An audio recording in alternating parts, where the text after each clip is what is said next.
Hello everyone, welcome to tech Sharmit. आज के session में हम सब क्वेरी का एक और सिनेरियो कवर करेंगे, जिसमें हम क्या करेंगे, सब क्वेरी की हेल्प से किसी फाइल का डेटा डिलीट करवाएंगे। ठीक है, तो इन शॉर्ट आप ये कह सकते हो कि हम एक और सब क्वेरी का यूज केस देखने जा रहे हैं, जिसमें हम डेटा डिलीशन परफॉर्म करने वाले हैं। ठीक है, अगर आपने प्रीवियस सेशन रेफर किया हो तो आपको पता होगा कि हमने लास्ट सेशन में सब क्वेरी की हेल्प से कुछ डेटा इंसर्ट भी करके देखा था। उसी को एक स्टेप आगे लेके जा रहे हैं, और अब हम डिस्कस करेंगे कि कैसे, अगर कोई कंडीशन हमारे को लिखनी है जहाँ पे डेटा डिलीशन परफॉर्म करवाना है, तो वो कैसे लिख सकते हैं सब क्वेरी की हेल्प से। हम लोग नॉर्मल भी डिलीट क्वेरी चलाकर डेटा डिलीट कर सकते हैं किसी फाइल से, बट यहाँ पे हम स्पेसिफिक उस कंडीशन के लिए ही बात कर रहे हैं जहाँ पे हम सब क्वेरी की हेल्प से डेटा डिलीट करें।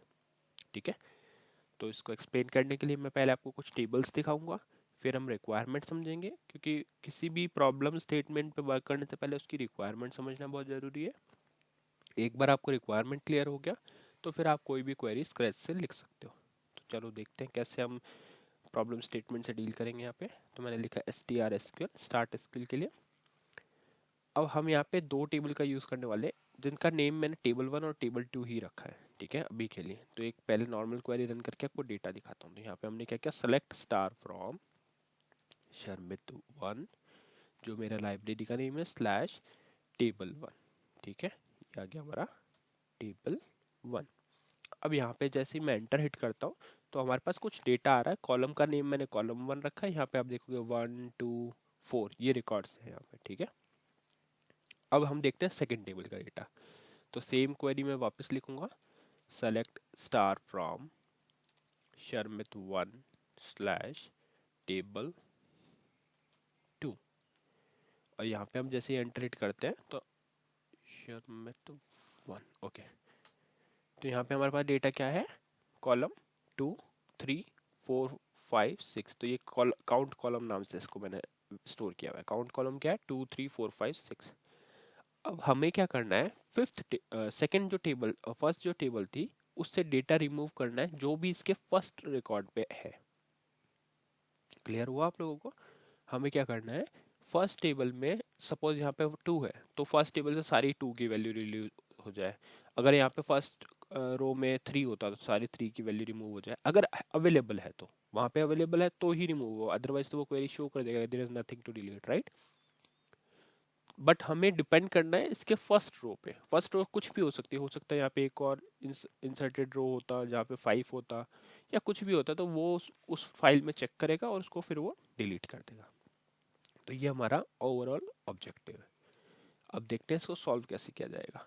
तो इसके लिए मैंने एक क्वेरी लिखी हुई थी, मैं इसको रिट्रीव करके आपको दिखाता हूँ। तो यहाँ पे हम क्या कर रहे हैं, सब क्वेरी की हेल्प से ये परफॉर्म कर रहे हैं।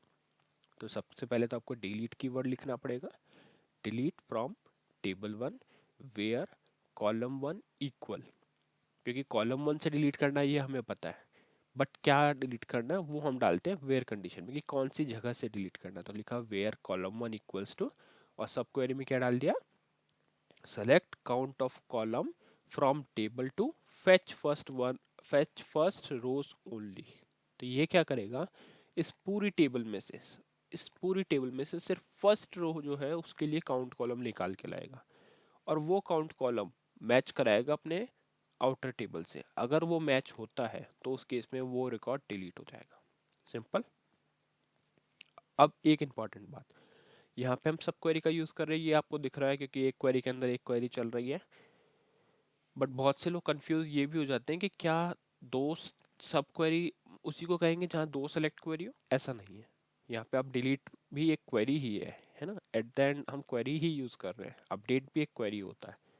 तो ऐसा मिथ है कि सिर्फ दो सेलेक्ट यूज करोगे तभी उसको सब क्वेरी बोला जाएगा।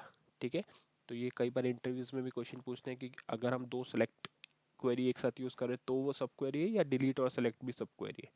तो आपको रिप्लाई करना है दोनों ही सब क्वेरी, क्वेरी के अंदर क्वेरी चलना हमारा सब क्वेरी कहलाता है। ऐसा नहीं है कि सेलेक्ट में सेलेक्ट क्वेरी चलना ही सब क्वेरी कहलाता है। ठीक है, तो ये बहुत लोगों को कंफ्यूजन होता है, ये अभी हमने डिस्कस कर लिया। अब दूसरी चीज, ये कौन सा टाइप की सब क्वेरी है, ये हम हर बार जो यूज कर रहे हैं वो स्केलर ही यूज कर रहे हैं, क्योंकि आप देखोगे यहाँ पे भी सिंगल वैल्यू ही रिटर्न करने वाला है, वो फर्स्ट रो से कॉलम को रिटर्न करेगा। तो ये हमारी है स्केलर सब क्वेरी। अब एक इम्पॉर्टेंट बात, हम डिलीट सीख रहे हैं, डिलीट बहुत ही सेंसिटिव क्वेरी है, डिलीट अपडेट।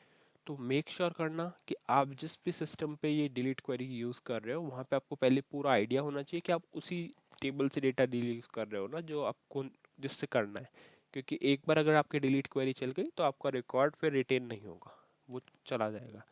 तो जब भी आप डिलीट जैसी क्वेरीज यूज़ कर रहे हो तो मेक श्योर करो कि आप करेक्ट डेटा डिलीट कर रहे हो। ठीक है, ये आपकी रिस्पॉन्सिबिलिटी है। तो हमने क्या किया, delete from table one where column one equal select column count column from table two fetch first rows only, और यहाँ पे मैंने किया एंटर। तो यहाँ पे एंटर करते क्या लिखा हुआ आया, 3 rows deleted from table one in Sharmit one, मतलब इसने 3 रोज को डिलीट कर दिया। उसको वेरीफाई कैसे करेंगे, यहाँ पे लिखेंगे select star from table one. तो यहाँ पे आपको क्या रिकॉर्ड मिल रहा है, 1 और 4। पहले 2 भी था, यहाँ पे हमने देखा था राइट। तो 2 इसलिए डिलीट हो गया क्योंकि सेकंड जो टेबल थी, जो हमारी इनर क्वेरी थी, उसने 2 को एज ए रिजल्ट पास किया। क्योंकि वहां से अगर हम टेबल 2 को डेटा फिर से देखें तो टेबल 2 में हमारे पास टॉप पे क्या था, 2। तो 2 को इसने रिमूव कर दिया, क्योंकि फर्स्ट रो पे इसको 2 मिला, उसने मैच किया, जहाँ जहाँ 2 मिलता गया उसको फर्स्ट टेबल में, उसने वैल्यूज को डिलीट कर दिया। तो ये जो डिलीशन है ये नॉर्मल डिलीशन नहीं, ये कंडीशनल डिलीशन है कि आप सेकंड टेबल की वैल्यू पे डिपेंड कर रहे हो। अगर उस जगह पे कुछ और हो, तो सपोज अभी अपडेट करके मैं फर्स्ट रो पे कुछ और डाल दूं, तो वो फिर उसके अकॉर्डिंग डिलीशन परफॉर्म करेगा। अगर अवेलेबल अभी जैसे सेम डिलीट क्वेरी में वापस चलाता हूँ तो देखो क्या होगा। सेम क्वेरी हमने वापस चलाई तो ये क्या कह रहा है, रो नॉट फाउंड फॉर डिलीट। वो करेक्ट है क्योंकि अभी वो फिर से इनर क्वेरी क्या रिटर्न कर रहा है, 2। पर यहाँ से तो हम 2 ऑलरेडी डिलीट कर चुके हैं, तो इस वजह से ये एरर में जा रहा है ना। तो ये भी एक पॉइंट होता है जहाँ पे हमें क्लियर होता है कि सब क्वेरी तभी वर्क करेगी जब आपका इनर क्वेरी और आउटर क्वेरी में कुछ रिलेशन है। अगर आप इनर क्वेरी से कुछ रिजल्ट भेज रहे हो जो आउटर क्वेरी में मैच ही नहीं हो रहा, तो उस केस में फिर ये वर्क नहीं करेगा। ठीक है, तो ये चीज़ आपको क्लियर होनी चाहिए। और एक ये एग्जीक्यूशन का भी क्वेश्चन होता है कि क्या इनर क्वेरी पहले एग्जीक्यूट होती है या आउटर क्वेरी। तो आपको सिंपली रिप्लाई करना है पहले इनर क्वेरी एग्जीक्यूट होती है, जो भी इसका आउटपुट आता है वो चला जाता है हमारा आउटर क्वेरी के लिए, और फिर आउटर क्वेरी उस पर डेटा परफॉर्म करती, जो भी उसका टास्क होता है वो करता है। ठीक है, अब ये तो हो गया क्वेरी से रिलेटेड डिस्कशन। इसमें हमने समझ लिया कि कैसे हम क्वेरी सब क्वेरी की हेल्प से डेटा डिलीशन परफॉर्म कर सकते हैं। अब नेक्स्ट क्वेश्चन है कि अगर हमारे को सेम चीज़ एसक्यूएल आरपीजी में यूज़ करनी है तो वो कर सकते हैं क्या। तो बिल्कुल कर सकते हैं। वहाँ पे बस क्या होगा कि अभी तक हम जो एग्जांपल्स देख रहे थे उसमें कर्सर बना रहे थे, तो कर्सर नहीं बनेगा। कर्सर की जगह आप डायरेक्टली वो डिलीट क्वेरी चला सकते हो, और फिर वही नॉर्मल जो वैलिडेशन करते हैं एसक्यूएल स्टेट चेक करना और उसके अकॉर्डिंग मैसेज प्रिंट करना, वो आप कर सकते हो कि अगर एसक्यूएल स्टेट इक्वल 0 है मतलब वैलिड है तो आप प्रिंट कर दो रिकॉर्ड डिलीटेड, और अदरवाइज आप प्रिंट कर दो there is something error. Okay, और कर्सर की नीड नहीं है क्योंकि हम रीड नहीं कर रहे हैं, हम तो डिलीशन अब परफॉर्म कर रहे हैं, तो इस केस में कर्सर बनाने की नीड नहीं है। अगर फिर भी आपको एसक्यूएल आरपीजी की बेसिक थिंग भी पता नहीं है या आपने अभी तक उसको कवर नहीं किया है, तो आप प्रीवियस सेशंस कवर कर सकते हो, क्योंकि ये पूरा जो सीरीज़ है हमारा सिक्वेंशियल मैनर में है। तो अगर आपको पहले वाली चीज़ें क्लियर नहीं होगी तो मे बी आपको कुछ इश्यू हो सकता है।